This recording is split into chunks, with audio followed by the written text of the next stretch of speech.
Romans, chapter 4, verses 1 through 12. Chapter 4.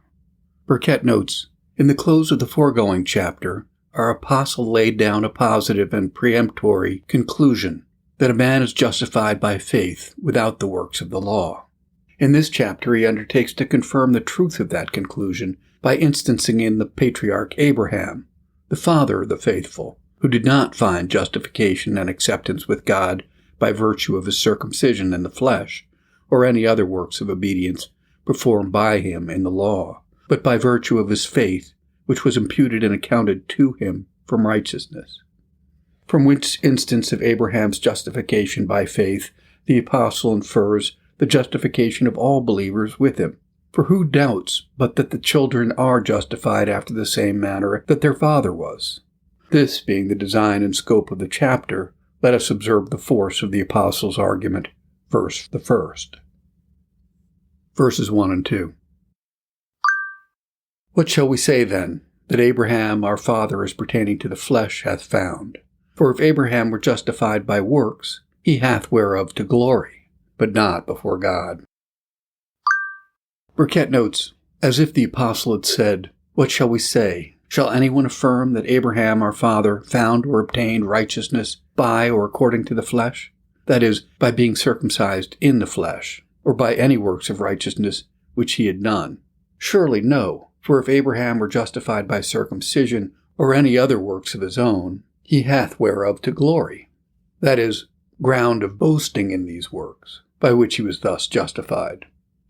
But manifest it is that he had no whereof to boast and glory before God. Therefore he was not justified by circumcision, nor any works of his own. Learn thence that no righteousness of our own, no services we can perform, are sufficient to procure our justification in the sight of God. For if we are justified by our works, it must be by our works either before faith or after faith. Not before faith, for the corruption of nature and man's impotent condition thereby will give check to any such thought. Surely unrighteousness cannot make us righteous, no more than impurity can make us clean, nor do works after faith justify. For then a believer is not justified upon his believing, and faith is not the justifying grace, but only a preparation to those works which justify. Which is contrary to the whole strain of the apostle throughout the epistle, who ascribes justification to faith in the blood of Christ without works. In short, no righteousness of man is perfect. Therefore, no righteousness of man can be justifying. There is nothing that a man doth, but it is defective, and consequently has matter of condemnation in it. Now that which is condemning cannot be justifying. That which falls short of the holiness of the law can never free us from the condemnatory sentence and curse of the law. Now all works after faith fall short of that perfection which the law requireth. Learn, too, that the design of God was to justify us in such a way as to strip us of pride, not of works, lest any man should boast, says the apostle often. We are justified by faith to exclude boasting, which would not have been excluded by the law of works. Verses 3 through 5. For what saith the Scripture? Abraham believed God, and it was counted unto him for righteousness. Now to him that worketh is the reward not reckoned of grace, but of debt.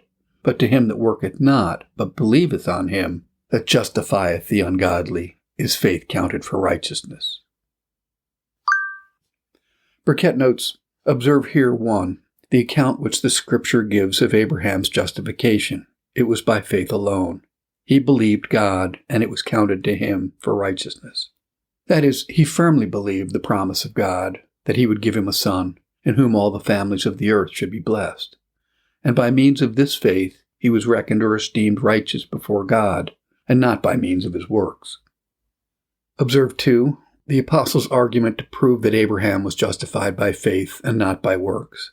Had he works of perfect holiness, then in strict justice a reward might have been expected by him as a due debt, and not given him in a way of grace and favor. For to him that worketh, that is, with a design and intent to obtain justification by his works, is the reward reckoned not of grace, but of debt. He having performed all that was required in order to his being righteous before God. But to him that worketh not, that is, who worketh not to the intent and end forementioned, namely to procure justification by working, but seeks that in a way of believing, his faith is counted for righteousness. To him that worketh not, but believeth, etc. We must not understand it absolutely, for he that believeth worketh, but after a sort. He is said not to work because he worketh not with a design to stand righteous before God by his works. Again, by him that worketh not, we are not to understand an idle, lazy believer that takes no care of the duties of obedience. No, an idle faith is an ineffectual faith, and can never be a saving faith. But the meaning is, he worketh not in a law sense, to the ends and intention of the first covenant, to make up a righteousness to cover himself by his own working.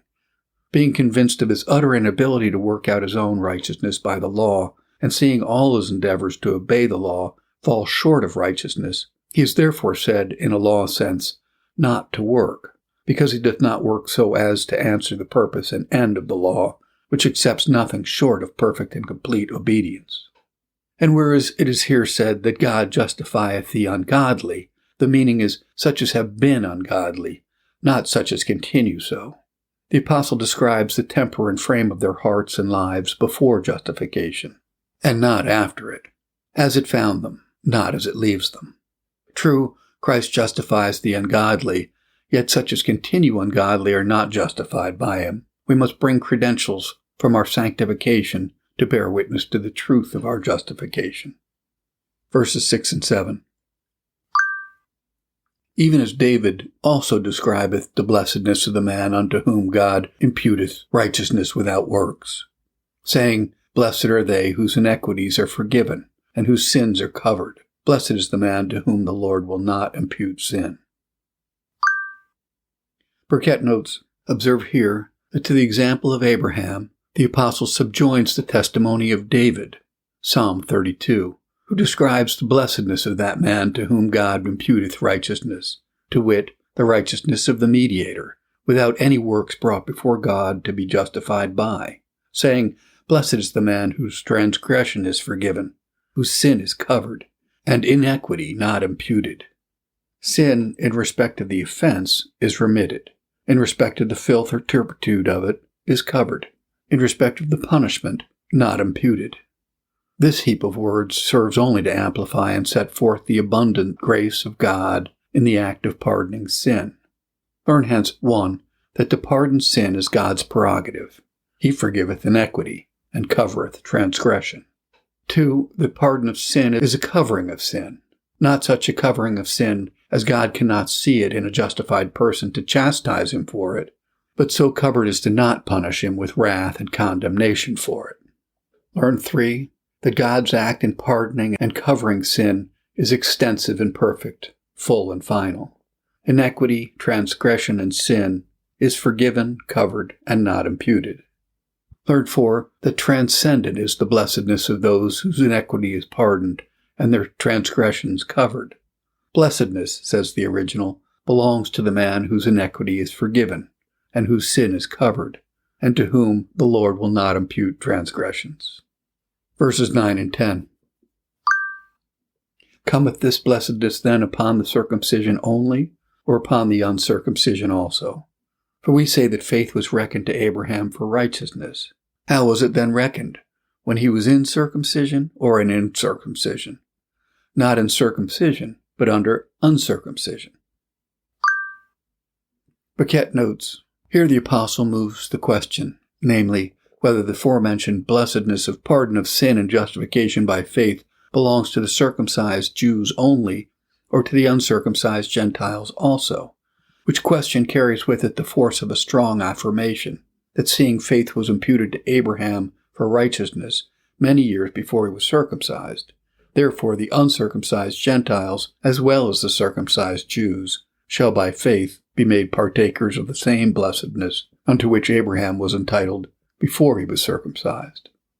Learn hence that God has appointed one and the same way and method for the justification and salvation of all persons, circumcised and uncircumcised, Jews and Gentile, honorable and ignoble, namely, justification by faith in the blood of his Son, without which no church privileges or spiritual prerogatives whatsoever will entitle them to real blessedness. Cometh this blessedness on the circumcision only, or upon the uncircumcision also? Abraham believed unto righteousness before he was circumcised. Therefore the Gentiles by faith shall be accounted righteous, even though they never be circumcised. Verses 11 and 12. And he that receiveth the sign of circumcision, a seal of the righteousness of the faith which he had, yet being uncircumcised, that he might be the father of all them that believe, though they not be circumcised, his righteousness might be imputed unto them also. And the father of circumcision to them who are not of the circumcision only, but who also walk in the steps of that faith of our father Abraham, which he had, being yet uncircumcised. Burkitt notes, here the apostle declares the reason why and the end for which Abraham was circumcised, seeing he was justified by faith in the promised Messiah long before circumcision.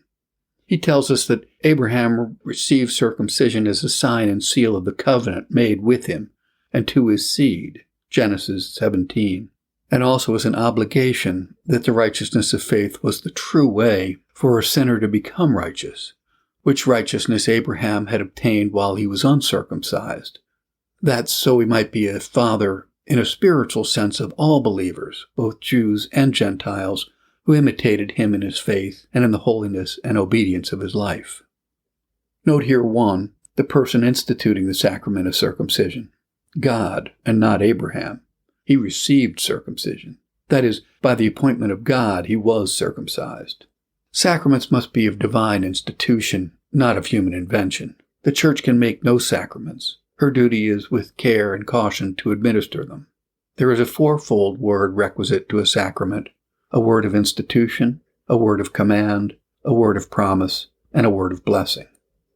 The elements are ciphers. 'Tis the institution makes them figures.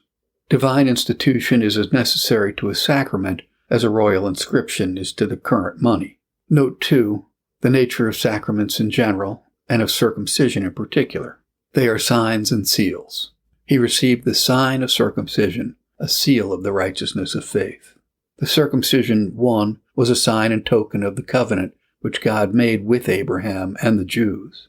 It was a commemorative sign of God's covenant with Abraham, a representative sign of Abraham's faith and obedience towards God, a demonstrative sign of original sin and the depravity of human nature, a discriminating and distinguishing sign of the true church and people of God from all the rest of the world, an initiating sign by which all strangers that were received into the commonwealth of Israel were admitted into the Jewish church.